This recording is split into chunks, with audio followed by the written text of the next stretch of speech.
नमस्कार दोस्तों, स्वागत है हमारे ऐसा टॉक यूट्यूब चैनल पे। आज का हमारा डिस्कशन है कि हमारे देश का नेता कैसा होना चाहिए। और हमेशा की तरह हमारे साथ हमारा दोस्त राज है। तो आज का टॉकिंग हम लोग स्टार्ट करते हैं। तो मेरा सवाल यह है कि आपके हिसाब से नेताओं को कैसा होना चाहिए। धन्यवाद संतोष जी। जैसा कि आपने सवाल किया कि नेता को किस तरह होना चाहिए, तो मुझे ऐसा लगता है कि नेता को एक दूरदर्शिता नेता में होना चाहिए। सबसे पहली बात है कि उसको कुछ ऐसा दिखता हो जो आम लोगों को नहीं दिखता है, ताकि वो लोगों को लीड कर सके। अगर 100 लोग हैं किसी गांव में और उसका वहाँ पे कोई नेता चुनना हो, तो उस 100 आदमी के बीच में एक ऐसा नेता निकलना चाहिए जो 100 से ज़्यादा अच्छे तरीके से देख पाता है। देख पाने का मतलब ये नहीं है कि अपने आँखों से वो फ्यूचर किस तरह से देख पाता है, किस तरह से प्रिडिक्ट कर पाता है कि आने वाले समय में क्या क्या हो सकता है। इस तरह के नेता जो होते हैं वो अपने साथ अपने पूरे 100 लोगों को भी आगे बढ़ाने का काम करते हैं। दूसरा यह है कि नेताओं के अंदर अलग अलग धर्म, संप्रदाय, जाति सभी को साथ लेकर चलने की क्षमता होनी चाहिए। सभी को अपने अपने धर्म को फॉलो करने का एक नेताओं को उसे अवसर देना चाहिए।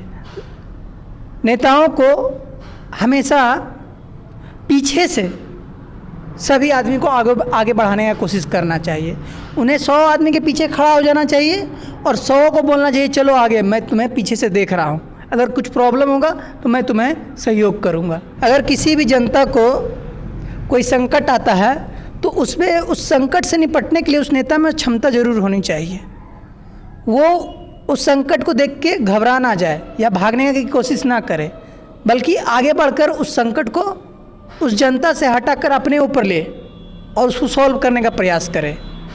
आपकी बातों से मैं समझ सका हूँ राज जी कि नेताओं को लीडरशिप की तरह काम करना चाहिए, यानी कि उनको जनता को आगे बढ़ाने का काम करना चाहिए और उनको पीछे से लीडरशिप करना चाहिए, यानी उनको पीछे रहना चाहिए। तो मेरा अगला सवाल यह है राज जी कि जैसे हम लोग अभी नेताओं की बात कर रहे हैं, तो आपके हिसाब से पंचायत लेवल में एक मुखिया को कैसा होना चाहिए।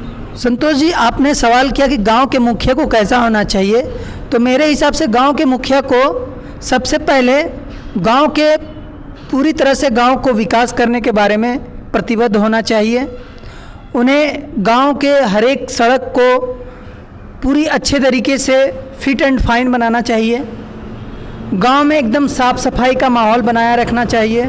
लोगों को प्रेरित कर सके ऐसा नेता होना चाहिए कि आप अपने गांव को स्वच्छ रखने का प्रयास करें। इसके अलावा जो भी केंद्र से और राज्य सरकार से जो भी योजनाएं आती है, वो एक मुखिया को अपने गांव में पूरी तरह से लागू करने का प्रयास करना चाहिए, क्योंकि सरकारी योजनाओं में काफ़ी ज़्यादा मात्रा में धन का आवंटन होता है, जिसका उपयोग एक मुखिया अपने गांव के विकास के लिए कर सकता है।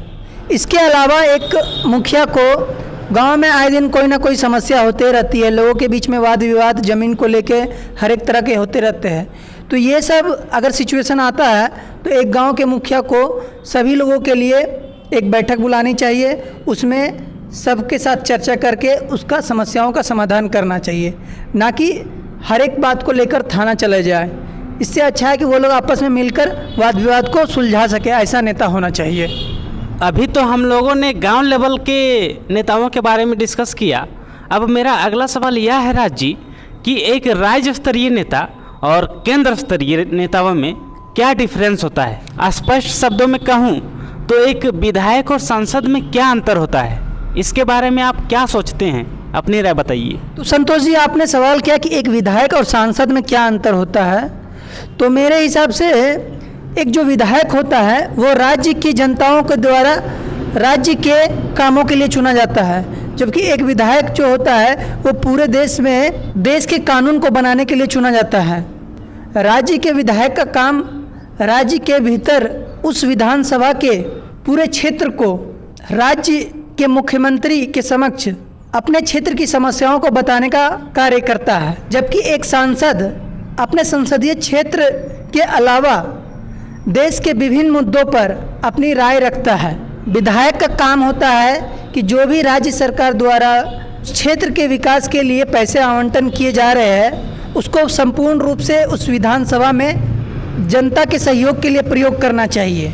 और एक सांसद की जिम्मेदारी होती है कि अपने संसदीय क्षेत्र में केंद्र सरकार द्वारा जो भी योजनाएं देश भर में लागू की जा रही है उसको वहाँ अपने संसदीय क्षेत्र में लागू करने का प्रयास करना चाहिए। दोनों में कुछ खास डिफरेंस नहीं है, दोनों का काम एक ही है, बस एक राज्य स्तर पे करता है और एक केंद्र स्तर पे करता है। आपकी बातों से मैं समझ सका हूँ कि केंद्र का और राज्य का क्या रोल है। दोनों अलग अलग काम करते हैं। केंद्र सरकार अपने सांसद के थ्रू काम करवाते हैं, जहाँ की राज्य सरकार अपने अपने विधायकों के थ्रू अपने क्षेत्रों में काम करवाते हैं। तो दोस्तों आज का डिस्कशन हम लोग यहीं पे समाप्त करते हैं। दोस्तों हमारा ये डिस्कशन कैसा लगा आप लोग कमेंट में ज़रूर बताइए। तो हमारे आने वाले वीडियोज़ के लिए आप हमारे YouTube channel SR talk show को ज़रूर से ज़रूर सब्सक्राइब करें। और हमारे अगले आने वाले वीडियोज़ में आप किस किस तरह के टॉपिक में वीडियो चाहते हैं आप लोग कमेंट में ज़रूर से ज़रूर बताइए। तो चलिए दोस्तों अब हम लोग अगले वीडियो में मिलते हैं। जोहार।